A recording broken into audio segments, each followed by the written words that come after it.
Doctor Ghosh, जो association की कोलकाता शाखा के उपाध्यक्ष हैं, की आईएमए सदस्यता को निलंबित करने का निर्णय इसकी अनुशासन समिति द्वारा लिया गया था। एक आदेश में भारतीय चिकित्सा संघ ने कहा कि आईएमए के राष्ट्रीय अध्यक्ष आर.वी. अशोकन द्वारा बुधवार को गठित समिति ने स्नातकोत्तर रेजिडेंट डॉक्टर के बलात्कार और हत्या मामले में आरजीकर मेडिकल कॉलेज और अस्पताल में उसके बाद के घटनाक्रम पर स्वतः विचार किया।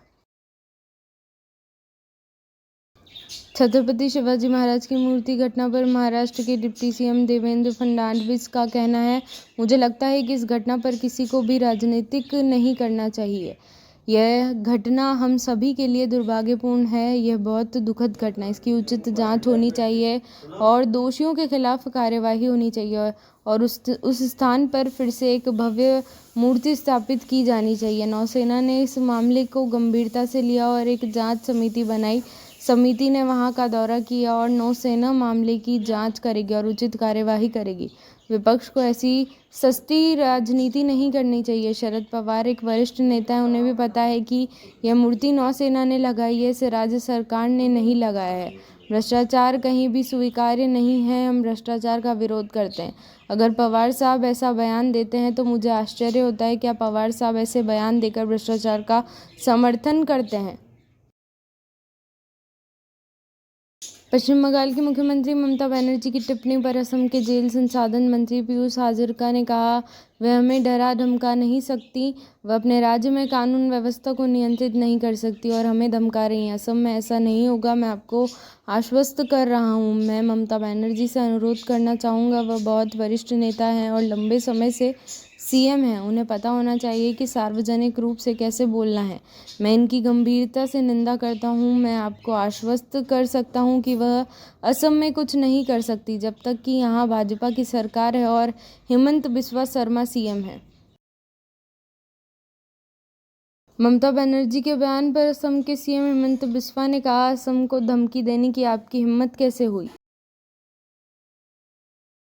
यूपी के सीएम योगी आदित्यनाथ ने कहा, क्या समाजवादी पार्टी के मुखिया को बेटियों की सुरक्षा पर बोलने का अधिकार है। कोलकाता में एक युवा डॉक्टर के साथ दुर्भाग्यपूर्ण घटना घटी। पूरा देश इसके खिलाफ आवाज उठा रहा है, लेकिन समाजवादी पार्टी के मुखिया बेशर्मी से आरोपियों का बचाव कर रहे हैं। कांग्रेस और समाजवादी पार्टी में जिन्ना की आत्मा है। जिन्ना ने देश का बंटवारा किया था। ये लोग आज वही काम कर रहे हैं।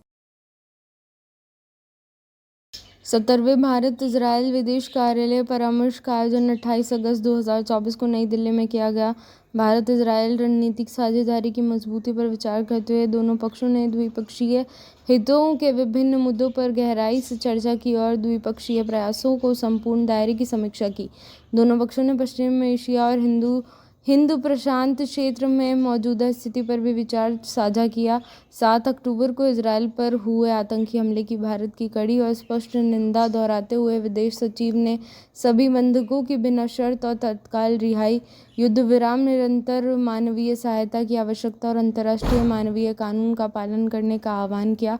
साथ ही उन्होंने पश्चिम एशिया में बढ़ती स्थिति पर भारत की चिंता भी साझा की और संयम, संवाद और कूटनीति पर जोर दिया। राष्ट्रपति मुर्मू ने महिलाओं के खिलाफ अपराधों पर सामूहिक भूलने की निंदा की। आत्मनिरीक्षण का आह्वान किया।